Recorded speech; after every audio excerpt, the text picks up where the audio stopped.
Hi friends, ನಾನೀಗ chicken gravy ಹೇಗೆ ಮಾಡೋದು ಅಂತ ತೋರಿಸ್ತೀನಿ.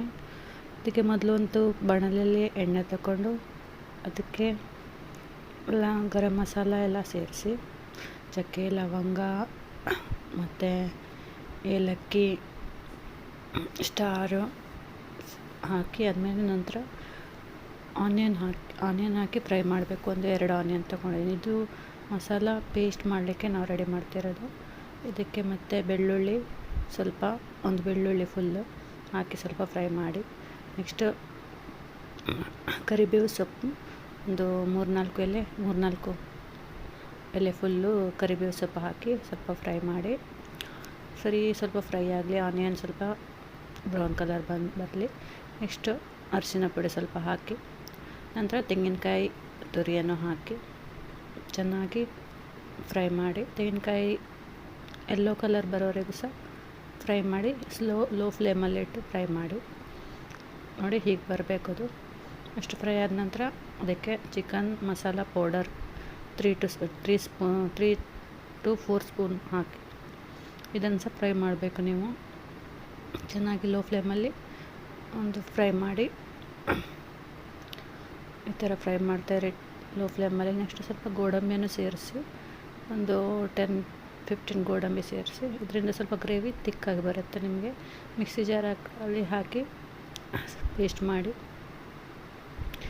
ಈ ಥರ ಪೇಸ್ಟ್ ಆಗಬೇಕು. ತುಂಬ ದಪ್ಪ ಇದ್ದರೆ ಸ್ವಲ್ಪ ನೀರು ಹಾಕಿ ಪೇಸ್ಟ್ ಮಾಡಿ, ಸ್ವಲ್ಪ ಹುಳಿಯನ್ನು ನೀರಿನಲ್ಲಿ ನೆನೆಸಿಟ್ಕೊಳ್ಳಿ. ಈಗ ನಾವು ಚಿಕನ್ ರೆಡಿ ಮಾಡುವ ಒಂದು ತಪ್ಪಲೆಗೆ, ಒಂದು ಬಾಣಲೆಗೆ ಸ್ವಲ್ಪ ಗೀ, ಸ್ವಲ್ಪ ಆಯಿಲ್ ಹಾಕಿ,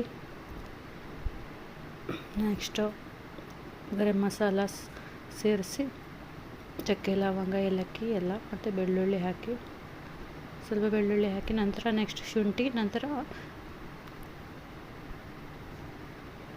ಹಾಕಿ, ನೆಕ್ಸ್ಟ್ ಗ್ರೀನ್ ಚಿಲ್ಲಿ ಮತ್ತು ಕರಿಬೇವಿನ ಸೊಪ್ಪು ಹಾಕಿ ಸ್ವಲ್ಪ ಹೊತ್ತು ಫ್ರೈ ಮಾಡಿ, ಸ್ವಲ್ಪ ಕಲರ್ ಚೇಂಜ್ ಆಗೋವರೆಗೆ. ನೆಕ್ಸ್ಟ್ ಆನಿಯನ್ನು 2 ಆನಿಯನ್ ತಗೊಂಡಿದ್ದೀನಿ ನಾನಿಲ್ಲಿ. ಇದನ್ನು ಒಳ್ಳೆ ಫ್ರೈ ಆಗಬೇಕು. ಫ್ರೈ ಆದ ನಂತರ ಟೊಮೆಟೊ ಹಾಕಿ, ಟೊಮೆಟೊ ಸಹ ಒಳ್ಳೆ ಫ್ರೈ ಆಗಲಿ, ಲೋ ಫ್ಲೇಮಲ್ಲಿಟ್ಟು ಫ್ರೈ ಮಾಡಿ, ಚೆನ್ನಾಗಿ ತಿರುಗಿಸಿ, ಕಲರ್ಸ್ ಚೇಂಜ್ ಆಗಬೇಕು ಇದರದ್ದು. ನೆಕ್ಸ್ಟ್ ಸ್ವಲ್ಪ ಎಲ್ಲೋ ಪೌಡರ್ ಹಾಕಿ ಒಳ್ಳೆ ಮಾಡಿ ಫ್ರೈ ಆದ ನಂತರ ಚಿಕನನ್ನು ಸೇರಿಸಿ, ಇದಕ್ಕೆ ನೀರು ಹಾಕಬೇಡಿ. ನೀರು ಹಾಕದೆ ಇದನ್ನು ಹಾಗೆ ತಿರುಗಿಸಿ ಸ್ವಲ್ಪ ಹೊತ್ತು ಫ್ರೈ ಮಾಡಿ,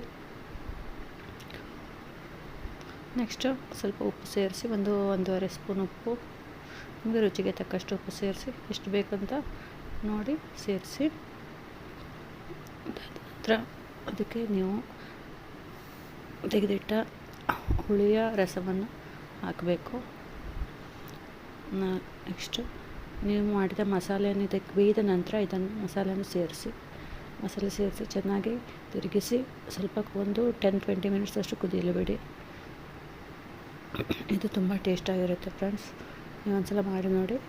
ಇದು ಅನ್ನ, ಇಡ್ಲಿ ಎಲ್ಲದಟ್ಟು ಒಳ್ಳೆ ಇರುತ್ತೆ. ಇದು ತೆಂಗಿನ ಹಾಲನ್ನು ನಾವು ಸೇರಿಸಿದ್ದೀನಿ. ತೆಂಗಿನ ಹಾಲು ತುಂಬ ರುಚಿ ಕೊಡುತ್ತೆ. ಇದಕ್ಕೆ 2 ಕಪ್ ತೆಂಗಿನ ಹಾಲು, ತುಂಬ ನೀರು ಹಾಕಬೇಡಿ, ಕುದಿಸಿ ಒಂದು 10-20 ಮಿನಿಟ್ಸ್. ನೆಕ್ಸ್ಟು ಕೊತ್ತಂಬರಿ ಸೊಪ್ಪು ಹಾಕಿ ಗಾರ್ನಿಷ್ ಮಾಡಿ. ಈಗ ನಿಮ್ಮದು ಚಿಕನ್ ಗ್ರೇವಿ ರೆಡಿಯಾಗಿದೆ. ಇದನ್ನು ನೀವು ಇಡ್ಲಿ, ದೋಸೆ, ರೈಸು ಯಾವ್ದ್ರ ಜೊತೆಗೆ ಸಹ ಸೇರಿಸ್ಬೋದು.